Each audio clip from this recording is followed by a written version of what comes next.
We at the top, if I see it, I cop it. All this guap, if I see it, I cop it. Got some new drip, if I see it, I cop it. Saw that new whip, if I see it, I cop it. Need a new grip, if I see it, I cop it. Lots of strip, if I see it, I cop it. I'm that kid, if I see it, I cop it. House off the grid, if I see it, I cop it. We at the top, if I see it, I cop it. All of this guap, if I see it, I cop it. Got some new drip, if I see it, I cop it. Saw that new whip, if I see it, I cop it. Need a new grip, if I see it, I cop it. Lots of strip, if I see it, I cop it. I'm that kid, if I see it, I cop it. House off the grid, if I see it, I cop it. Yeah, if I see it, I cop it. Running through stores, if I see it, I rock it. Yeah, girl, if you see it, I got it. Run it up more, we need all the profit. 100 racks back up in summer 16. Spent that whole bag on a whole summer dream. Life's complicated, no Avril Lavigne. Copped a new condo to blow off some steam. All these rappers just rapping in triplets. Pushing that product, just got a new shipment. What's going on, Beaches? Welcome to episode 1069. What up, Boosh? We at the top and we throwing the game. All of these peasants will know of my name. All of these What's up, blessings, we staying the same. The drip is fluorescent, I'm going insane. Royal genetics all up in my veins. Back me a real one and gave her my name. All of these issues, but no one to blame. Praying that God will just show me the way. Changing the game, got the source code, and I'm off-road and my horses go skirt. One in the same day, of course, no, we in first, yo, all my niggas, we were. Fake in the fame, but we all know, cause the source told all you niggas just learn. Talking and saying y'all pseudo, and it's true though, y'all just popping them perks. Taking the stage, got a few shows, let the crew know it's a clout in the dirt.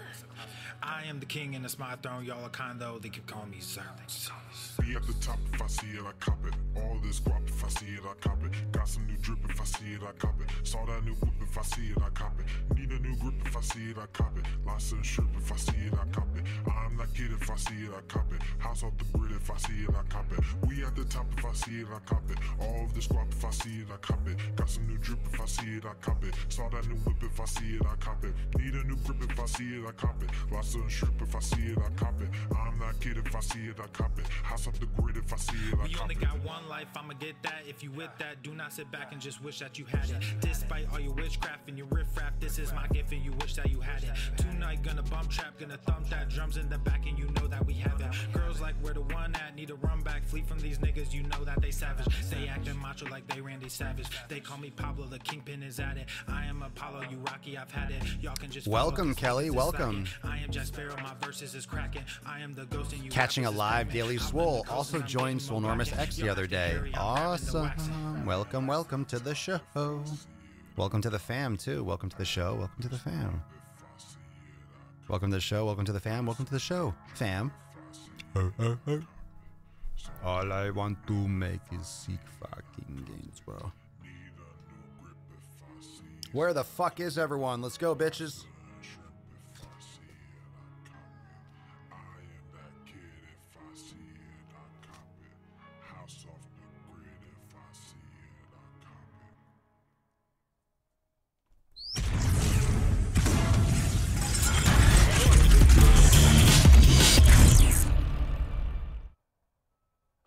Shining, the birds are chirping, the bacon is sizzling.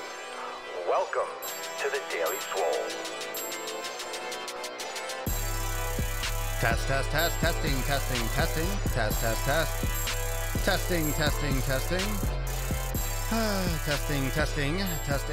Testicles. Welcome everyone to episode 1069 of the Daily Mother Swole, the most muscular Swolecast, Beercast, Broadcast, Gamecast, Mancast, Pimpcast, Sleazecast, and Slaycast in the realm. Because when I flex, you flex. We all flex our biceps. What is the good word, Beaches? Hello. On Instagram, YouTube, Periscope, and Twitch. Facebook as well. If I didn't say that, I forget those once in a while because I stream everywhere. Who gives a fuck what's going on, ya bitches? Ya bitches, ya beaches. What the fuck is going on? What's up? What's up? How we doing on a hump day? What's going on Wednesday? What up, Schwednesday? What's up, Elena, Aaron, Tobias? How we doing on Facebook?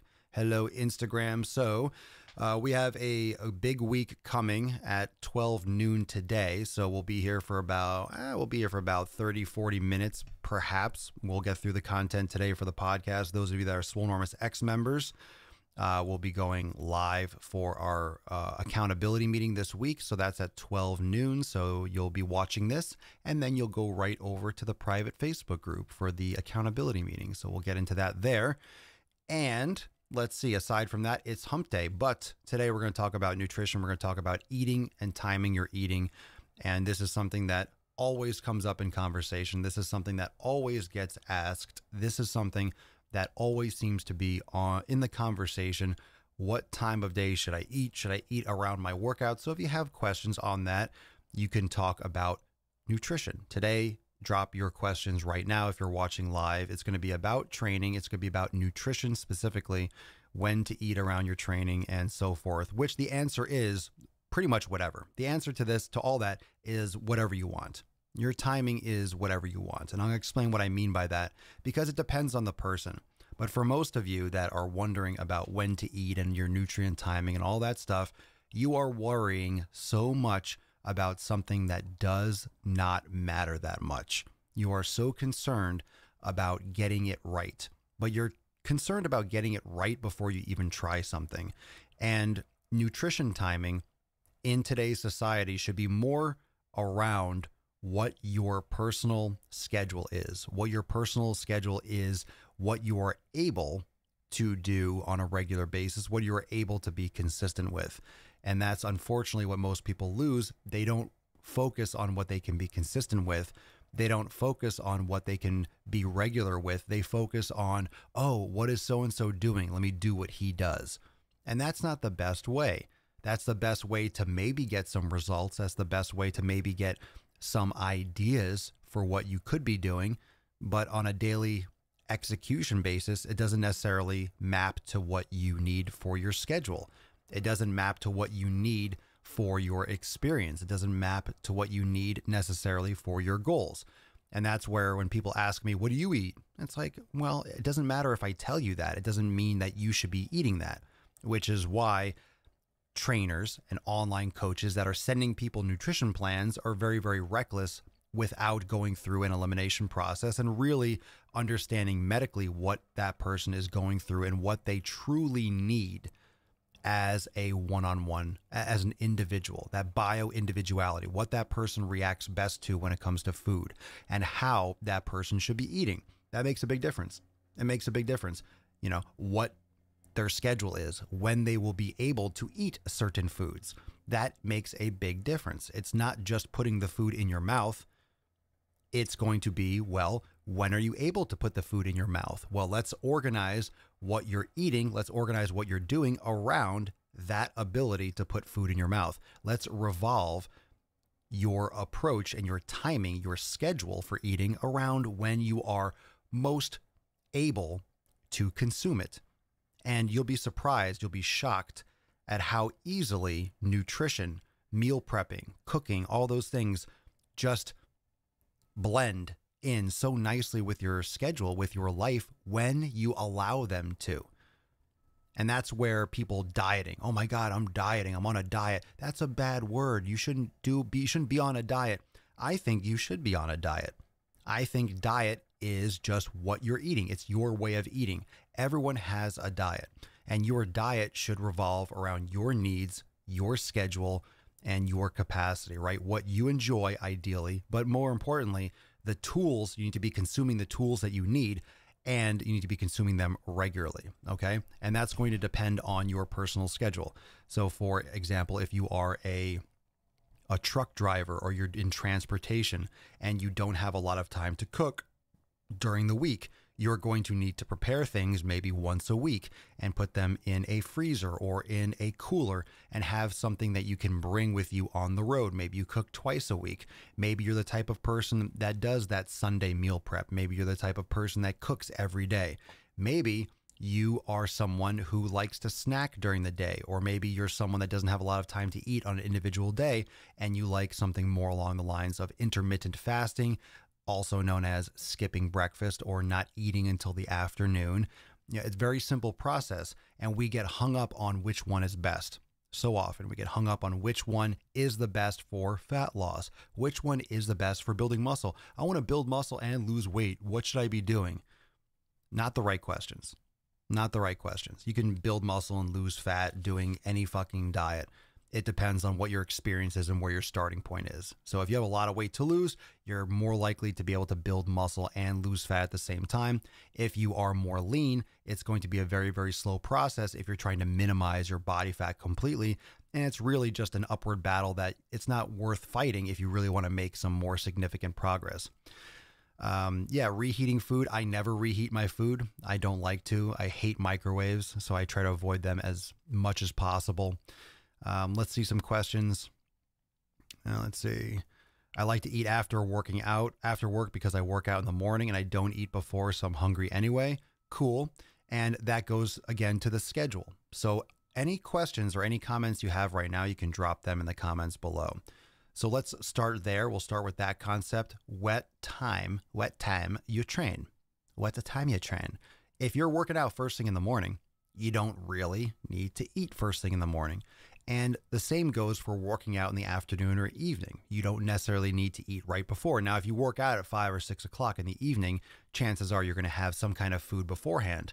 But you might like to be training on more of an empty stomach. You might not like to eat at 4 if you're going to work out at 5. Maybe you like to eat at 2. Give yourself a couple hours to digest. Maybe you're the kind of person where, okay, I eat 2 hours before, 3 hours before, but then I have a banana about half an hour before just to have something that digests quickly. Maybe that's you. Maybe that's you, and that's fine too. And when it comes to the exact foods that you eat, you're going to have to try some of these things out. So for example, for me, first thing in the morning, I'm not going to eat. If I'm going to train at 5 a.m. or 6 a.m., I'm not going to eat first. I'll eat after, or I'll eat an hour after, or 2 hours after, but I will eat after my workout. And it's important to refuel your body, give your body the nutrients right after. For more people, I think, for more people nowadays, the reason why things like keto are popular and what most people don't talk about, the reason why those things are popular and the reason why skipping breakfast is popular is because a lot of people aren't hungry first thing in the morning. So we created this whole concept of intermittent fasting, which is really just eating. It's time restricted eating. It's really just skipping breakfast. It's not eating until later. It's just restricting how many hours out of a 24-hour period that you're eating. So you can call it intermittent fasting, or you can call it eating less food for a less period of time. That's really all it means. Okay. And I'm not talking about doing multiple days of fasting. I'm not going to get into that because a lot of people, that could be medically complicated and high risk for a lot of people. It's not dangerous. It's not dangerous to do longer fasting or not, fasting for a day or two, but you have to ease your way into it. And that's usually something that can affect people negatively if you don't do it properly. Same thing with intermittent fasting. So let's just start with the whole concept of time restricted eating. And we'll talk today. The most popular topic will be intermittent fasting because everyone likes to talk about it. So it really just is eating in a lesser time window, a smaller time window. And if you give yourself 4 or 6 hours to eat, you're going to eat less, especially if you're eating the right foods. So this whole conversation about timing your eating, it all fundamentally starts, before all this, you have to go through an elimination. And of course, you might say, well, do you have to? No, you don't have to. But if you really want to figure out what foods your body react best to so that when you eat food during that restricted window, you're eating the best foods for your body, I highly recommend that you go in and take your 6 to 8 to 12 weeks and figure out through trial and error, doing the elimination process to figure out which foods are causing you maybe some sensitivities, which foods that you feel powerful on, which foods that maybe make you feel bloated, give you migraines. That's going to give you more information about how your gut biome is working. That's going to give you more information about your tolerances and what foods you feel best with, because it's just as important to find out a food that is, let's say, causing you damage. I want to know equally, if I eat a food and it makes me blow out my fucking asshole, I want to know about that food as much as I want to know the difference between two foods that one maybe doesn't really give me that much of a benefit and one that I eat and I feel great on. So for me, that's like what white rice and a sweet potato is. White rice, I like the taste of white rice. I love putting butter all over it and salt and pepper. I love the taste. I like mixing it with my pastured eggs and stuff like that. However, when I eat white rice, I don't feel the actual benefit. I don't feel pumped. I don't feel the same as when I eat a sweet potato. So that puts the sweet potato above that on my list. So I prefer to have sweet potatoes. I might use white rice once in a while, depending on the meal, depending on what I feel like eating, depending on maybe what I have available. If I run out of sweet potatoes, I mean, rice just stays. You can take it out and make it quickly. Or, for example, if I just want to mix it up for the taste, whatever. But sweet potato works really well for me. It works really well for me, and I've determined that. So just as I would like to know whether or not a food is going to be bad and have a bad reaction, a migraine or something like that, I also want to know which foods just make me perform better or when I feel better taking them. So that's what you're also determining when you go through an elimination, which foods your body really prefers, not just what it doesn't react well to, what your body really, really, truly loves.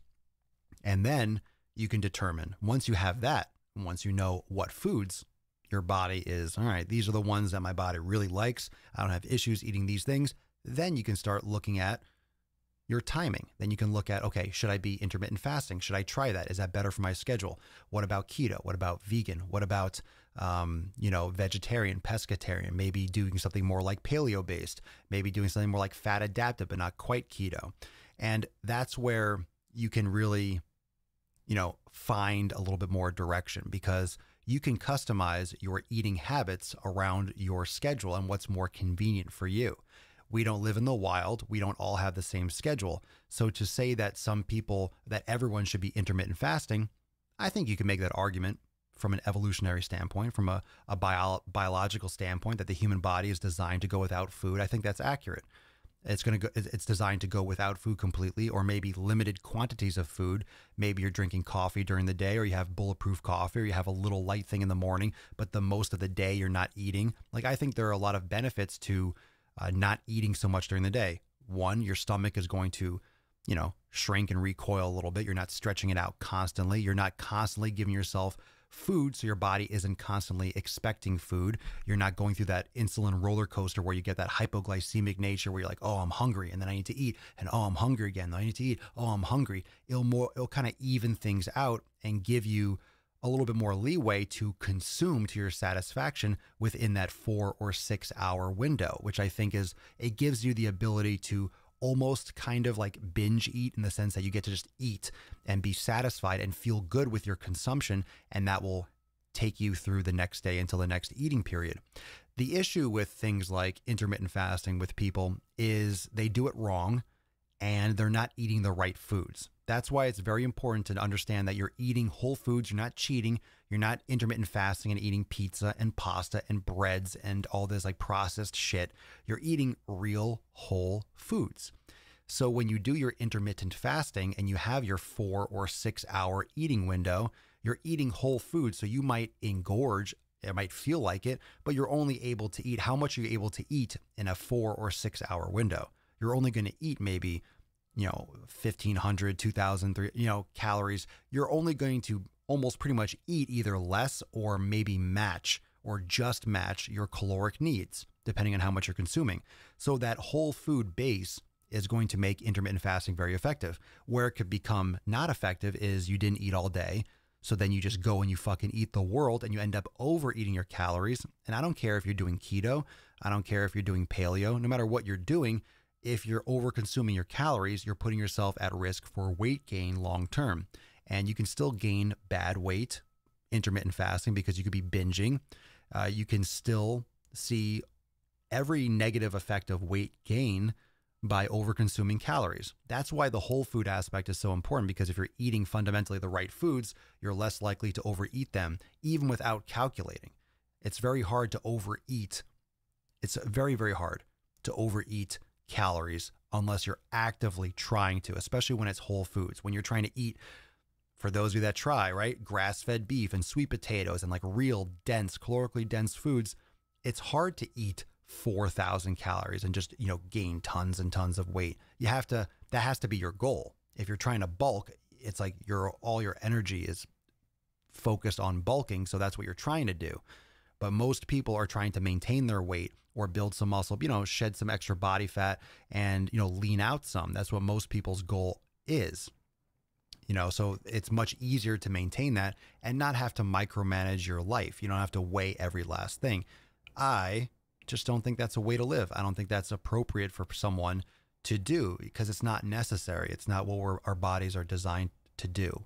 We're not designed to measure everything. Our bodies do that for us by letting us know that it's hungry and then it's full. And if you're giving your body good foods, your body can make that assessment. Your body can digest the nutrients and be like, oh, I'm satisfied now. Hey, we don't have to eat anymore. We're good.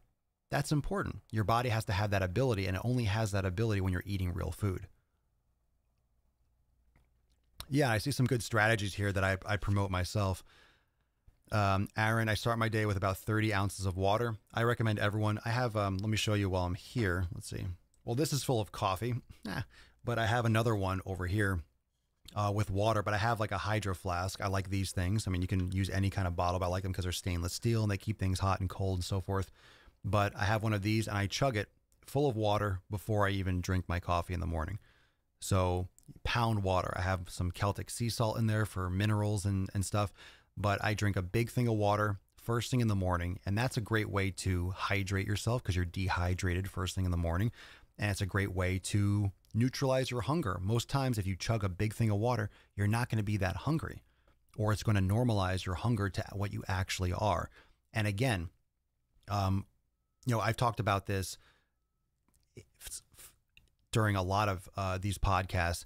Your body is going to tell you when it's hungry, when you're actually hungry, number one, and it's also going to tell you when it's hungry, when it's used to eating. And those signals can oftentimes get confused. So you might think that you're hungry, whereas you're not really hungry. Your body's just used to eating every 2 hours.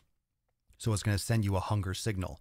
So if you're used to eating at 9 a.m., and then you're used to eating at 2 p.m., then you're used to eating dinner at 7 p.m., you're going to get hungry at 9, you're going to get hungry at 2, and you're going to be hungry at 7 because your body is trained to expect food at those times. So you're going to have those you're going to have those enzymes released. You're going to have those hormones released. You're going to have that awareness. Your body says, ooh, it's time to eat. It's coming around down to it. My grandfather used to always make lunch at 12 and he would always make dinner at 6.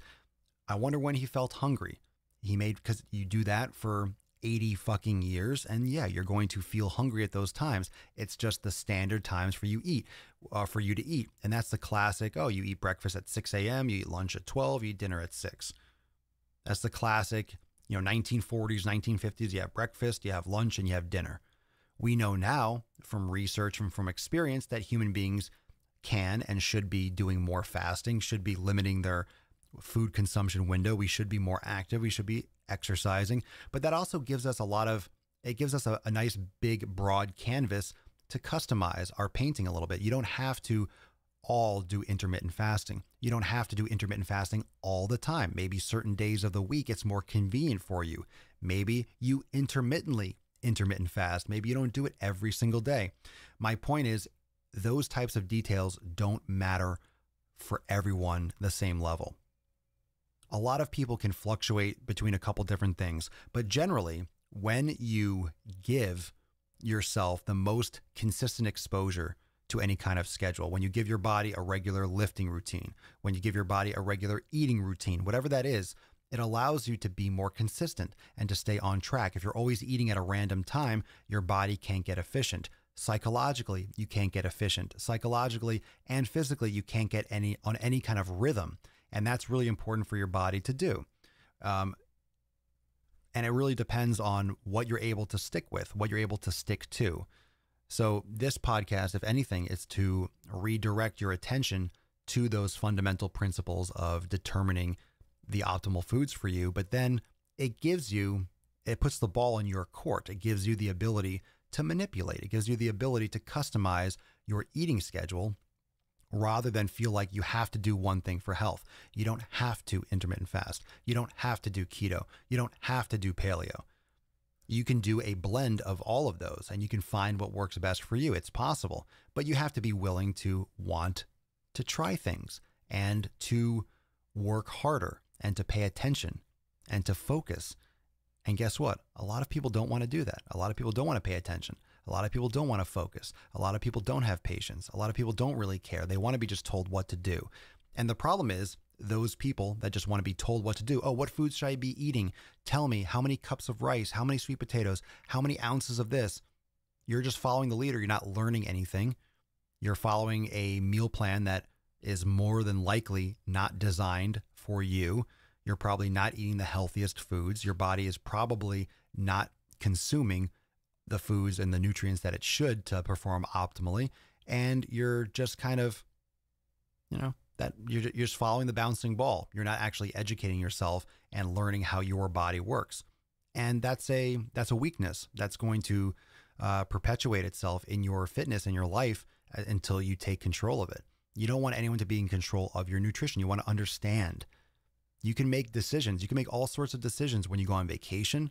You can make decisions, and it doesn't have to be anywhere around macros. And you'll get those fucking jabronis that tell you to count all these macros. And if it fits your macros and you're on vacation, we'll eat this amount and, make sure it matches the total for the day. That doesn't fly. The whole macro shit doesn't fly because you can get all sorts of different macronutrients and have them be completely devoid of real nutrients. And I'm not talking about the macro. Who gives a fuck if it has a carbohydrate, if it has absolutely no quality minerals and no quality vitamins in it? That's where you get with processed carbohydrates. Those things fit macros, but you're missing out on the actual fiber. You're missing out on other important micronutrients and phytonutrients. And that's why macro counting is a fucking joke. It's a joke without knowing what foods you're consuming, without paying attention to that stuff first. That always comes first. What the food is made of always comes first. If you focus on that, it makes it so easy to monitor your caloric intake. It makes it so easy to not overeat. It makes it so easy to not be hungry. It makes it so easy to not have cravings because you're eating real food that your body needs, which will make it satisfied so you won't be hungry anymore. And if you're still hungry, you're probably not sleeping right. You're still not getting your nutrition right. You're not hydrating enough. You're making poor life decisions being around junk food or spending time with people that are not benefiting you health-wise. There are other factors to it, so you can't just blame one thing all the time. It's always constantly assessing who you spend your time with, and all the other aspects of your lifestyle and life habits. But the customization is really something that needs to come back to the forefront of the conversation.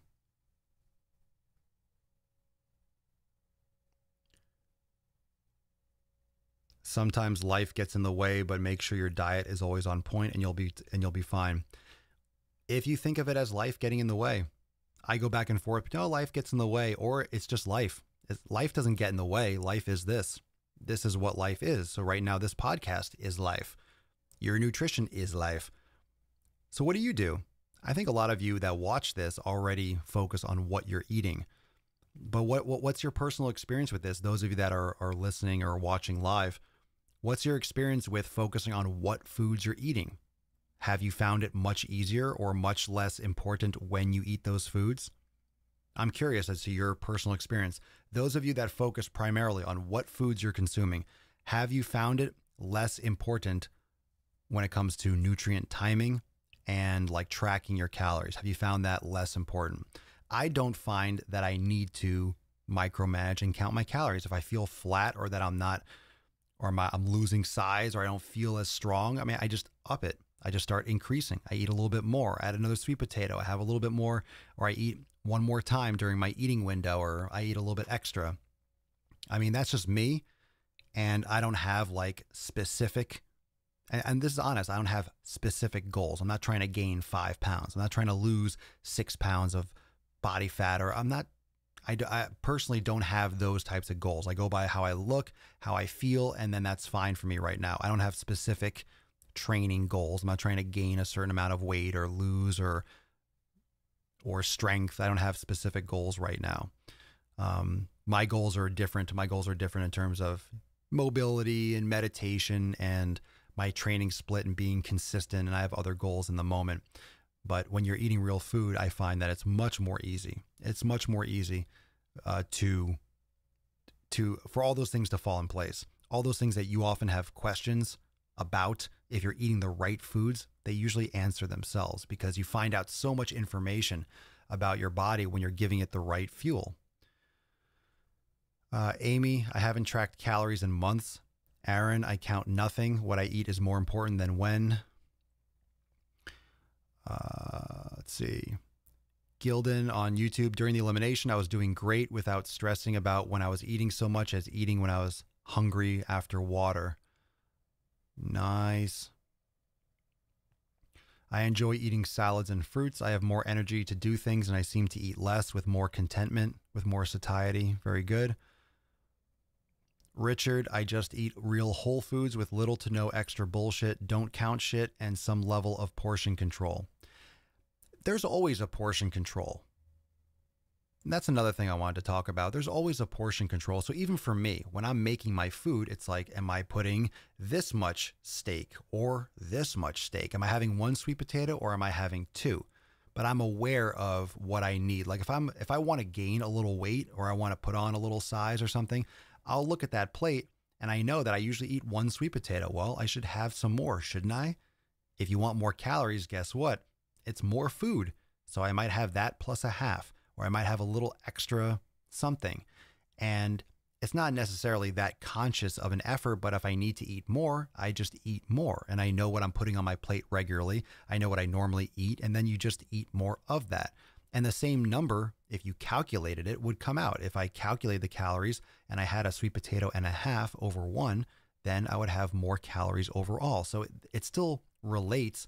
I'm just not sitting there with a fucking calculator like an accountant with my macros, like putting in every fucking food.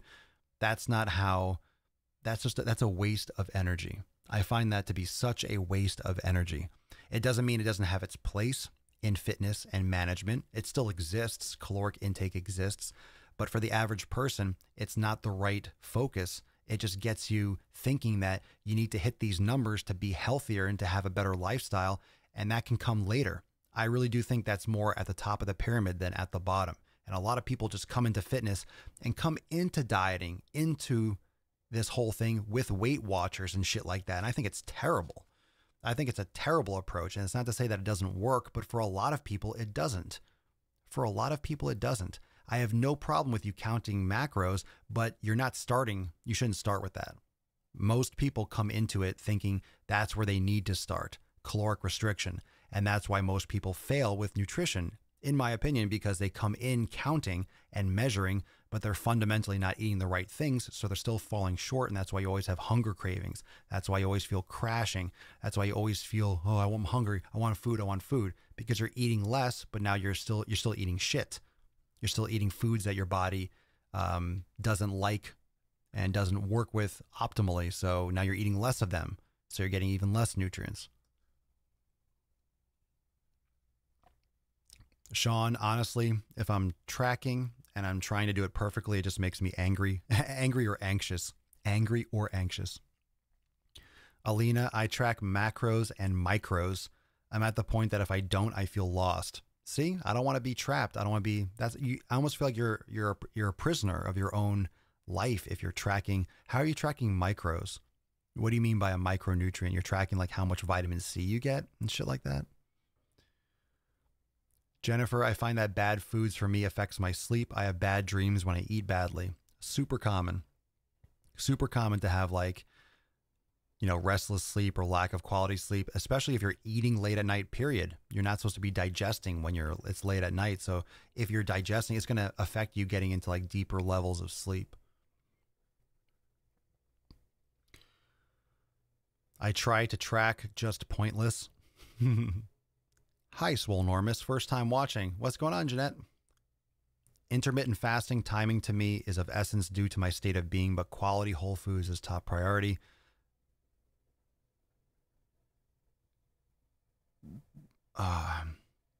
Concentrate on my potassium sodium balance as well. I just put Celtic sea salt liberally on anything and everything, and I put it in my water a little bit too for minerals and stuff. Well, that's when it comes to micronutrients, like the actual vitamins and minerals, that's the reason why whole foods need to be focused on first. When I talk about supplement, when I say supplements are bullshit and you need to be fucking aware of the supplement industry, I'm talking about the whole supplement industry, but that spotlight falls mostly on like pre-workout powders, post-workout aminos, branched chain amino acids, the main bodybuilding supplements. I'm not trying to knock everything from like multivitamins to vitamin B to vitamin D to vitamin E to fish oil. I'm not talking about every fucking supplement, but bodybuilding, fitness supplements. I think when most people think about a fitness supplement, they're not thinking about a multivitamin. They're thinking about pre-workout fat burners, glutamine, all these things. That's the most of what I'm referring to, because those types of supplements are blown out of proportion and are usually just fucking more or less wastes of money. However, if you have a deficiency or you need extra of certain things and you are taking a high quality fish oil, vitamin D supplement that you need, vitamin E, or, whatever you might need or might be lacking, zinc, magnesium, those things can be beneficial. Of course, they're breakdowns and they're byproducts of what we find in our food. However, a lot of people buy those things too without actually knowing if they need to supplement with them. Because if you're eating a ton of a food and you're getting tons of some of these micronutrients, you could just either, not that you're causing harm necessarily, but you might just not be needing to have so many or so much of a micronutrient if you're getting so much from one source of food. So some people might just be taking extra. I don't want you to waste money on a supplement as much as I don't want you to take something that hurts you. Taking something that hurts you or that puts you at risk is worse, but you can also just be spending money on something that you don't need. And that's bad too. Why spend money on powder or a pill that you don't need? That's not good either. So yeah, you also, and it's hard to tell how much these things work. The placebo effect is strong with humans. You're going to take a supplement, you might feel better. Is it really the supplement or is it in your head? It's really hard to tell from an individual basis. So you might never know. Unless you're doing constant blood work, you might not know. But certain things like I take fish oil, I take vitamin D. I take some people I've been dipping. Mama Swole has collagen protein. I've been I put that in my coffee sometimes. Like, do I feel a difference? I don't know. I feel great, but I feel better. And I'll tell you what, I feel best. Like some of the things that I've been doing lately that I feel the best on is doing the sauna every day. I do it in the evening, usually closer to bedtime, but doing the sauna regularly, I feel great. Hydrating, meditating, yoga, focusing on my recovery. Those things are super important. So, those are all things that can really benefit you, for immune health. Sleep is so important. And it's something that people don't do. Like, you want to supplement, you're not even getting sleep. I think if more people thought of sleep as a supplement, as a bodybuilding supplement, people would sleep more. It's like, oh shit, sleeping gets you huge. Yeah. Sleeping will build. When do you think you build muscle? You build muscle when you're resting, when you're recovering. There's nothing better to build muscle than sleep. I mean, you're getting your food, but when do you think your body is doing? When do you think your body can focus the most on repair? When you are not doing shit, when your body is shut down, your body is like, all right, finally, this fucking maniac is asleep. Now we can fix some of this damage that he's been doing. That's what your body does when you sleep. Your body gets to focus 100% on everything it needs to take care of. Yeah. What we got going on Instagram. I'm about to bounce out because we got an accountability meeting in Swolenormous X in just a few minutes. So let's see what we got here. Eating and drinking a big bowl of veggie collagen and fruit turmeric flaxseed. What's veggie collagen? Never heard of it.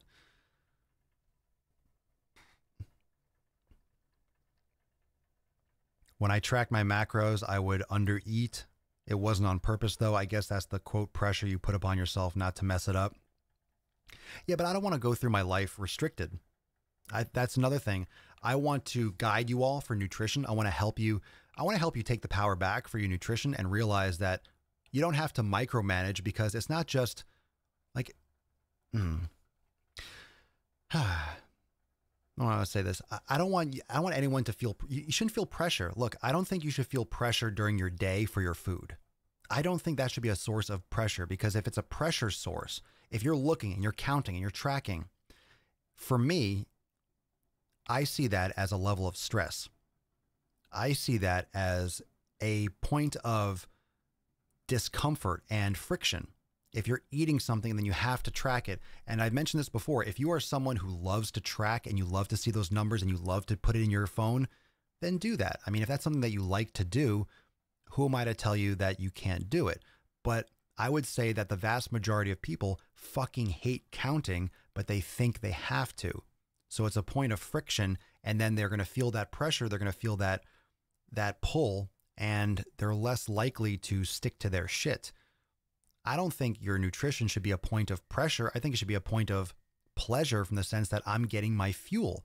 I'm treating my body well. I'm eating the fuel that I need, and then I can move on with my day with minimal extra attention. That way you can be more efficient. If you're spending less time worrying about what you're eating, if you're spending less time micromanaging your food, you could spend more time on doing yoga, doing mobility, going to the gym. That's what I think. I think you have more ability and more time to get the shit done that you want to get done. I think it just opens you up.